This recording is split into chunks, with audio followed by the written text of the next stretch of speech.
My name is Frank Copeland. My coalition name is Coalition for a Drug-Free Carroll County, and I'm from Carroll County, Ohio.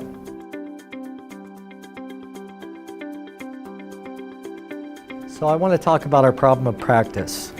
We decided our problem of practice by looking at our outcome variable, which was past 30-day use of alcohol, and we went to our baseline data, which was 44% of our youth in Carroll County that were surveyed reported having used alcohol or had one drink in the 30 days prior to the survey. The data tool that we used to gather that information was the Youth Risk Behavior Survey, and that data was collected in 2015. This portion of the needs assessment will be most helpful to us in our future work because what we have now is data from our Youth Risk Behavior Survey data and our Ohio Healthy Youth Environment Survey data. What we don't have is the what, where, why, when, who, and how related to these variables. So, for instance, we know frequency of youth use of alcohol, but we don't know what they're using, why they're using, where they're using, who they're getting it from, things like that. Same with an intervening variable, parental approval, disapproval. We know the number of youth that feel their parents would disapprove of their using, but we don't know why. We don't know why exactly. So this data is really going to help us be culturally sensitive. It's going to give us a good idea of the root cause and local context in our community. It helps make us aware of what strategies that we need to choose and implement to reduce risk factors and increase protective factors in our community. So now that we are aware through this focus data or listening sessions process, we can be culturally competent when choosing those strategies. So what part of the needs assessment was most helpful and beneficial? There's a couple things. First of all, the experience of actually being part of the focus groups, analyzing the data, understanding how we separate the data and group it. And then our approach to doing the focus groups was really beneficial because we utilized all 3 school districts, and we involved principals, superintendents, high school coaches, guidance counselors from all 3 school districts, and it really helped us create a working relationship with those people. Also, we were able to, during those meetings, getting these focus groups planned, we were able to get MOUs signed with each one of those school districts to continue data collection through 2020. What I will take with me after the SPF-PFS project has ended related to the needs assessment really is the whole process from deciding our problem of practice, our CRA, community readiness assessment, comms data submissions, CLIR data submissions, our focus group reports.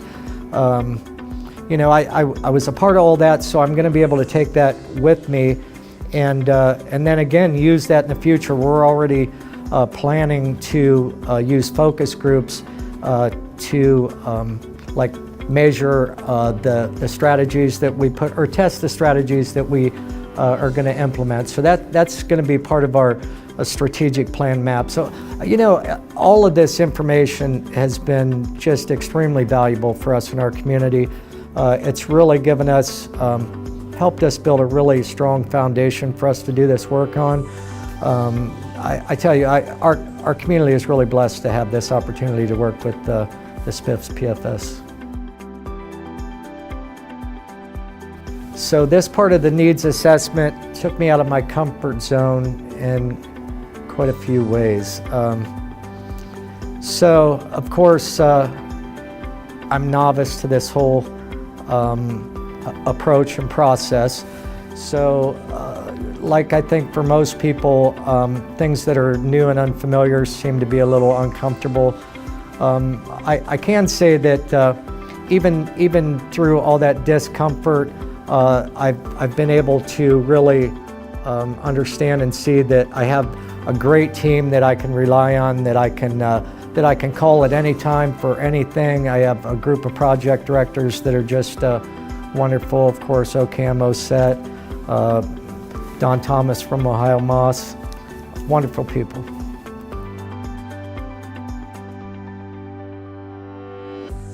So again, the wonderful project directors team that we have learning community face-to-face meetings bi-monthly. We have live webinar meetings, via computer. We have the Ohio SPF-PFS website.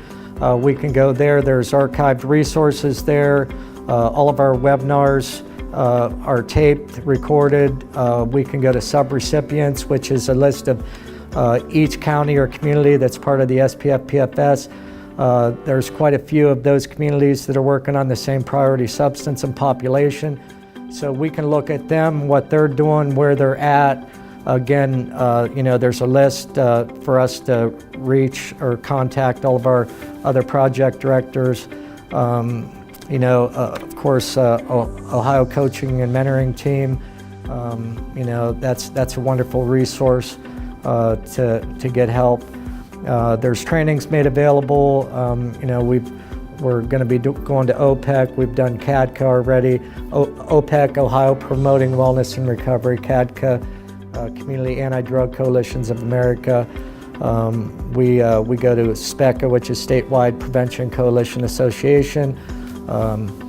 And all these are wonderful resources to get training. I personally try to stay in the lane that I'm in and get training that's relevant to where I'm at in the process, strategic planning, capacity building, whatever it is at that time, and really try and focus on where I'm at, knowing that we are going to move forward doing that, building that solid foundation.